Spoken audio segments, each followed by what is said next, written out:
स्वागत है आपका शॉर्ट हैंड अनस्कॉटेड चैनल पर।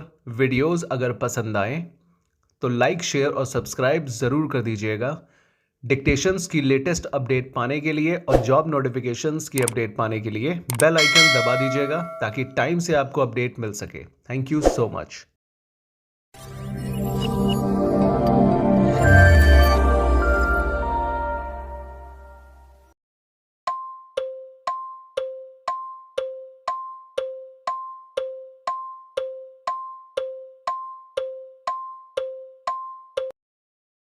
तो दोस्तों ये है 11 बजे वाले का रिव्यू। टाइम से दे नहीं पा रहे हैं इसलिए क्योंकि लेट लतीफ़ पता चल रहा है। आपका स्वागत है शॉर्ट हैंड गॉट इट पे।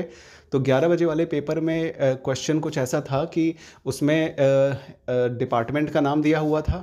ठीक है, डिपार्टमेंट कह लीजिए या जैसे इलेक्ट्रॉनिक एंड वेजेस, इस टाइप से कॉलम के अंदर कंटेंट था। ठीक है, और उसके सामने बजट का एक कॉलम था। बजट पहले से मैंशनड था और फिर सेविंग का एक कॉलम था और सेविंग का कॉलम ब्लैंक था। ठीक है, तो पहले तो रो ये पूरी टेबल आपको बना लेनी थी और उसमें जो पहला क्वेश्चन था वो ये था कि आपको बजट और सेविंग के बीच में एक कॉलम ऐड करना है एक्चुअल का। ठीक है, तो एक्चुअल के कॉलम और एक्चुअल का जो डेटा था न्यूमेरिक वैल्यू वो भी क्वेश्चन पेपर में दी हुई थी। ठीक है, तो इन दोनों अब ये इंसर्ट करने का हो गया, वैल्यू देने का हो गया, वैल्यू भी दे दी आपने। अब इसके बाद उन सेविंग को निकालना था, लेकिन सेविंग का शायद फॉर्मूला नहीं दिया था कि सेविंग कैसे निकालना है। तो इसकी सेविंग कैसे निकलनी चाहिए, अब हमारे हिसाब से निकलनी चाहिए सेविंग बजट। तो जैसे आपने अगर महीने में 10,000 रुपये का बजट बनाया कि 10,000 रुपये हमारे इस महीने खर्च होंगे, और एक्चुअल में कितने खर्च हो गए, मान लीजिए एक्चुअल में 8,000 खर्च हुए, तो सेविंग कितनी हुई, बजट माइनस एक्चुअल, सेविंग आ गई 2,000 रुपये। तो बजट माइनस एक्चुअल सेविंग हो गई। ठीक है, सेविंग को निकालना था। अब हो सकता है कुछ हमसे गलती हो जाए क्योंकि हम इतना ज़्यादा भी एक्सपर्ट नहीं है, लेकिन आपको उससे बता रहे हैं तो आप इससे थोड़ा अंदाज़ा लगाइएगा। तो ये हो गया सेविंग का निकालने का। अब एक रो और उन्होंने ऐड करवाई लास्ट में टोटल देने की, कि टोटल इन सब का टोटल करिए आप।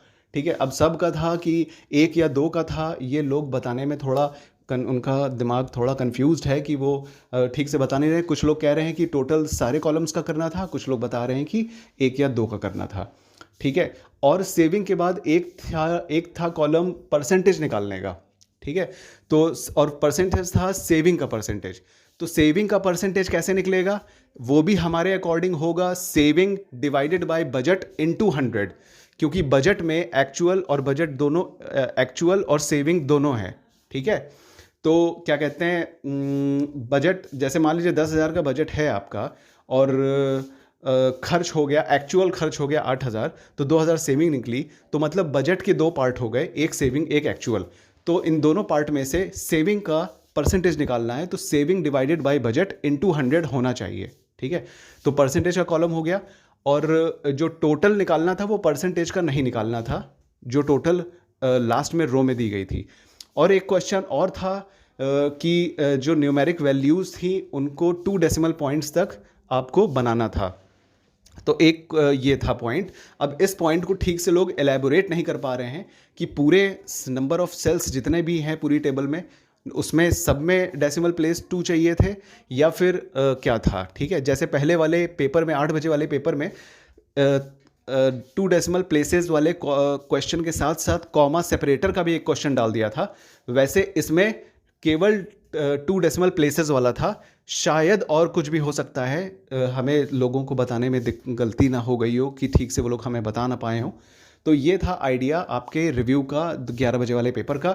माफ़ कीजिएगा 2 बजे वाले पेपर्स वालों के लिए हम रिव्यू टाइम पे नहीं डाल पाए, लेकिन हो सकता है कि इससे आपको मदद मिले और जल्दी अपलोड हो जाए, आपको पता चल जाए। ठीक है, तो भाई परेशान बिल्कुल मत होइएगा, आसान पेपर आ रहा है, बहुत अच्छा पेपर आ रहा है, सबको क्वालिफाई करना है, सब लोग 4 नंबर आपको लेके आना है, ध्यान से करिएगा।